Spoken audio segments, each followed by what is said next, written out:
There's something magical about the line between the city and the sea. Changeable and uncertain, it blurs the natural and the man-made, as if the city was dreamed by the sea.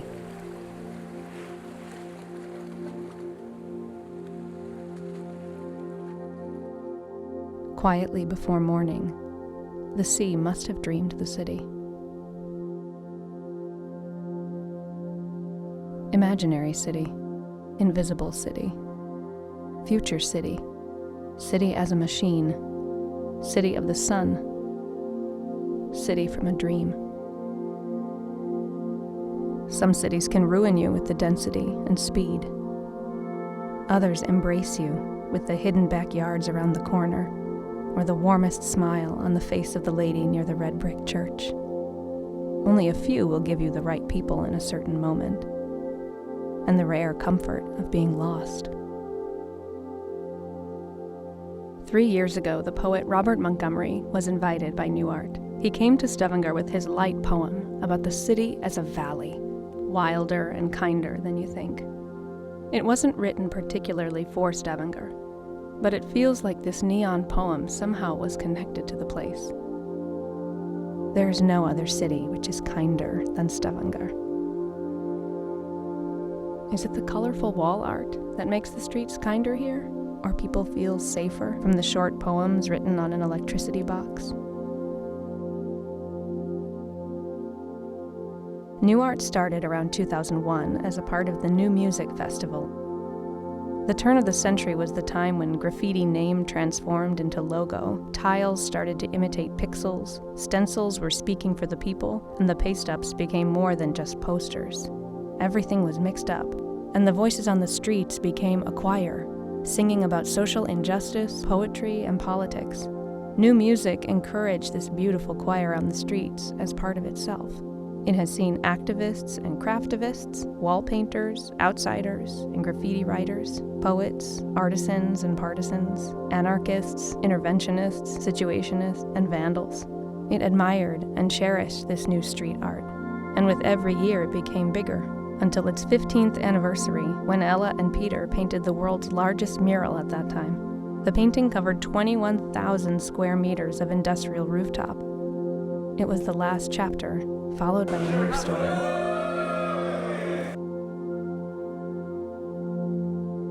For the next 3 years, Nuart was looking for ways of going deeper rather than bigger. In 2017, it proposed to examine the question of revolution and evolution through the power of art.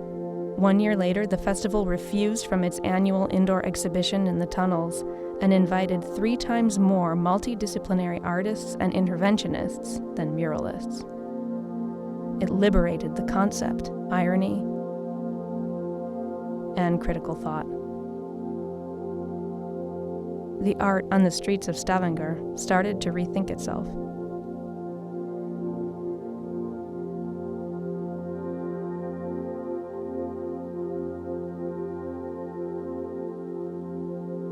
I think the first one, or the first street art one, was very similar feel to this one actually, in this 18-year gap. Because we kind of have to remember when we started working on the streets, an A4 stencil was interesting. You know, it was not just interesting for us, but it was interesting for a population of a city. Something literally that size. And the festival platform allowed us to do works that were life-size, the size of a small child. So if you saw, a life-size stencil figure in 2005, it was a huge big deal. It was the equivalent of a tower block mural in those days. And people responded in the same way to that work as they do now to, massive haircut murals. And of course, this year we wanted to get back to that. Not new art, but street art in general kind of lost its way with a shift to, quite authoritarian muralism, which the content is often lost by, the authority that they transmit, because you do need resources. And looking at one of those works, whether you're aware of it or not, it's kind of like walking into a signal architect building. As beautiful as it is, it transmits something subconsciously to you, and it transmits, quite neoliberal ideologies about, resources and finance and capital and architects, and I think we have a problem with some murals, especially big tower block ones, because they are authoritarian, whether you feel that immediately or not, and they demand that you be passive. They ask that you be passive and clap and applaud, and I wanted to get away from that this year and get back to the roots of the culture.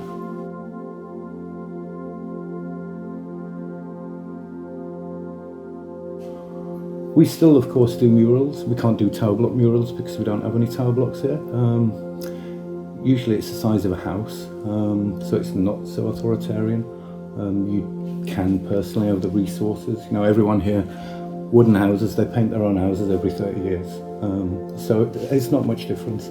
Every summer you will see cherry pickers throughout this region, or scaffolds and people painting their own house, so it's not so dominant.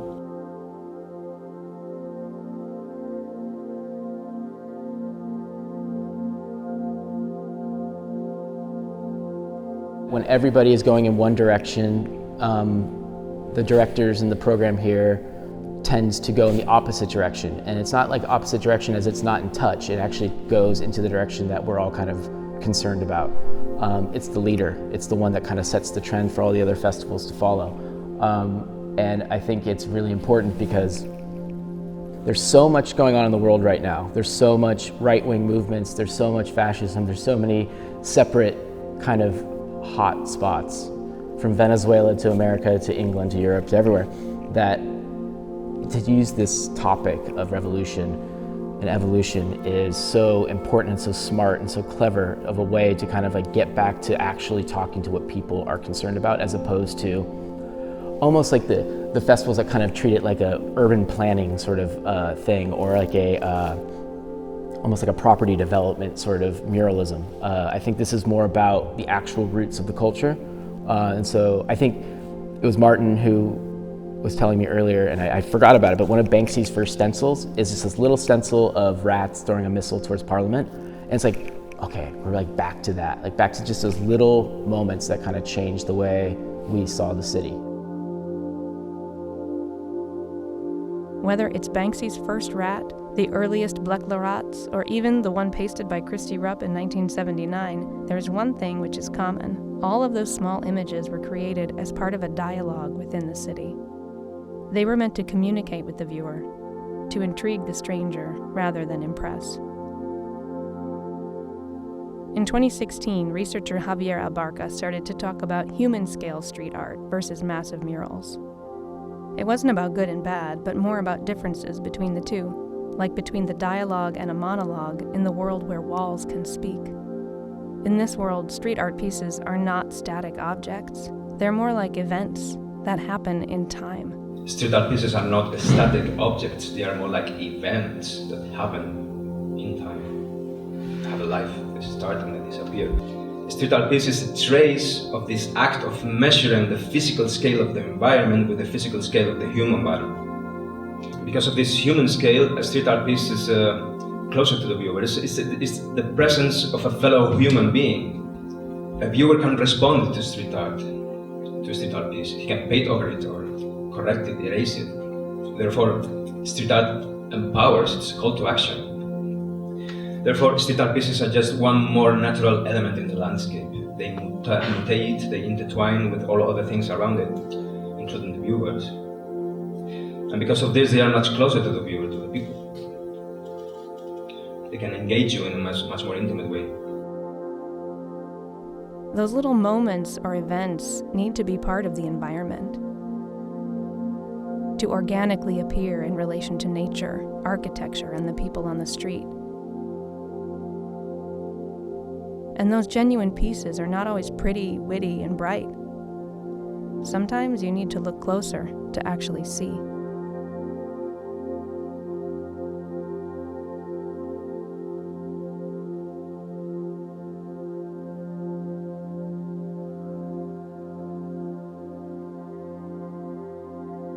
can compare it to actually living in New York, and people go like, what does New York City have to do with Stavanger? It's like, you know, they're so different. But for me, what we have in common is that New York, we take too much for granted. And then some, you know, then we're trying to walk someplace and somebody's looking up, and I'm like, out of my way, that's just the Empire State Building. But of course, people travel across the world at all times to like see these things. In New York, we don't go to Broadway shows. Many people don't go to museums. It's really like everyone comes there to do that. And in New York, we kind of take it for granted. And I think that Stavanger is sort of like, I don't know if they realize their embarrassment of riches, of how many great artists have like not just come here to do things, but come here to actually engage the city. To talk about its architecture, to talk about these sight lines, to talk about its history. Because these artists, they move around a lot, but they're really interested in not just doing the same thing over and over again, to really address a space. So to have so many kind of creative, non-linear minds kind of thinking about this town, I'm not sure they realize how fortunate they are.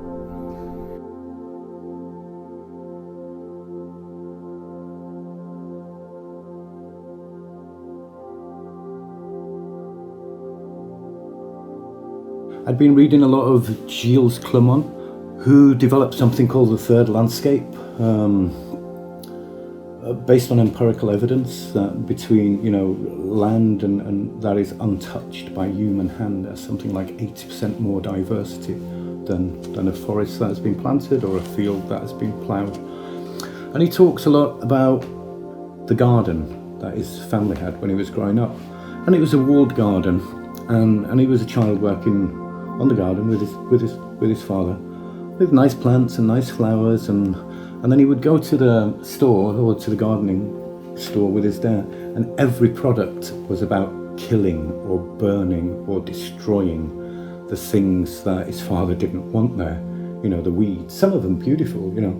So all these products just to kind of incinerate and kill and destroy aspects of nature that we've been kind of taught are not valid. And suddenly I saw parallels between that world and the art world, that we create these institutions, these walled enclosures, where we pick out flowers and put them here, and anything else we kill and destroy and say it's bad and it's wrong, and we hire companies to remove it through every society. You know, it's crazy that this is the collective creative output on our city streets of humanity, and we do our best to destroy and clean and get rid of it at the behest of some weird art historical hierarchy.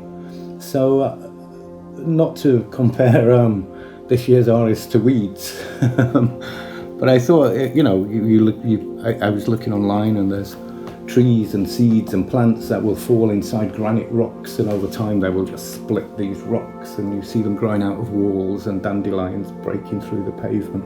And I thought that was a really interesting metaphor and analogy with our practice as well, that we don't want to break in the museums. We want to take the doors off, and, you know, art shouldn't be kept in a box, basically. We want to take the doors off and free it into the city. Take the doors off and free art into the city. Because the imaginary museum is the only possible museum for graffiti and street art. The one which appears in your mind while you're aimlessly drifting through the city, encountering someone's stories and unfamiliar signs.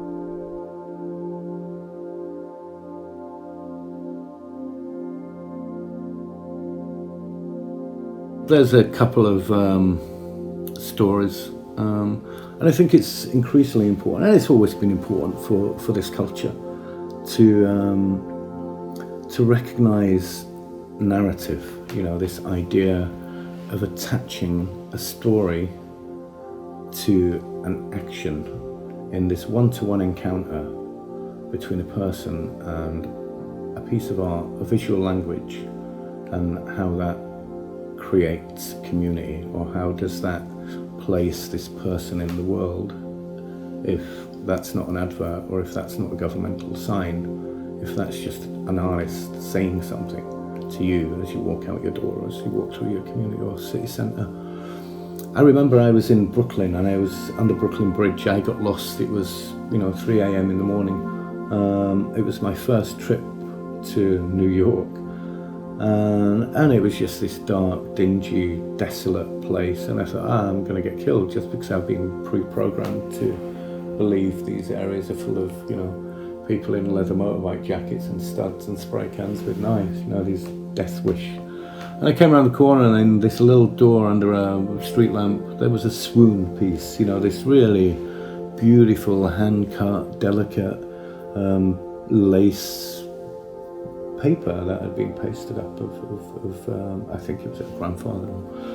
And I was like, safe,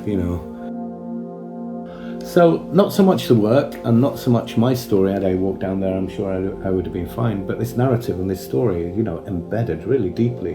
And I came home and I've told this story many times. A couple of years later, I walked past this Logan Hicks work. I saw this woman with this pushchair, full of shopping bags. And then she stopped and the kid was like, oh mama, why doesn't he have any legs? It's a portrait of Logan Hicks, just of his head and shoulders. And the woman was like, oh. And then she looked up and she connected with it as well. And then she took the bags off the buggy and turned the buggy around, and there was this little family group. And this all happened, I know the story sounds long, it all happened in seconds. As I was walking past them, and I heard the kid say, why doesn't he have any legs? And the mother say, oh, perhaps he's, I didn't catch the conversation as I carried on walking. And I was like, yes, that's where we need to be, right? And these are stories that I know, and we'll never get the evidence. There is no anecdotal evidence for these stories, these kind of meetings with art in public space that create, bonds and community through art, The people like this. That this is something that everyone can relate to. People who never look about art or think about it, or would ever go into the museum, or would ever go into a gallery, or would ever buy art, or would look at an art magazine. That the actual, it's reaching people in a way that the kind of more formal art world doesn't. I know from experience that if enough people walk past a little stencil, there's a possibility that one of them will go home, regardless of their interest in art, before they saw that stencil. Perhaps their last art experience with art was their last art class at school. And I've seen butchers and bakers and candlestick makers and oil workers and engineers go home and have a go, and some of them stay with it, And so I think it's as if not more important, that this work gives you a sense of agency, that you go home and make a sticker or go, whatever you make, and go put it on the streets. And it's happening more and more in Stavanger. And it's happening in quite, in as we discussed, in this kind of botanist manner, where it's just organically appearing in little spots, and maybe they never make another piece, but there's enough of it now that you can see it's become sticky in the community, and people are having a go. The electricity boxes, little pieces are appearing, and because we have had this conceptual basis, some of the local scene is creating conceptual art. They're writing a text-based art, and I think for this field to discover that on their own, that someone in social housing will go out and write quite conceptual text on an electricity box. I think it's fascinating, and we've created kind of this kind of unique petri dish for experimentation on the street, and people appreciate it. They really do. So I think for us, this idea that we're just creating murals or street art at the behest of the government or the tourist board is it's a small part of everyone's practice, but the idea that we're triggering people into making work, I think that's why I do what I do.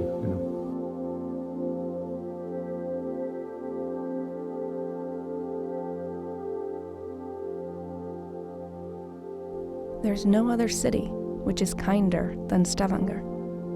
And it seems like it's people who make the streets kinder in here, listening each other through the signs on the old walls. The people who are looking beyond the beautiful and can see the covered crack in the wall. Because a crack in a wall that has no soul can acquire one when, into the mind gazing upon it, there flickers a spark of meaning. Through such cracked walls, we can see the dream world, the imaginary city.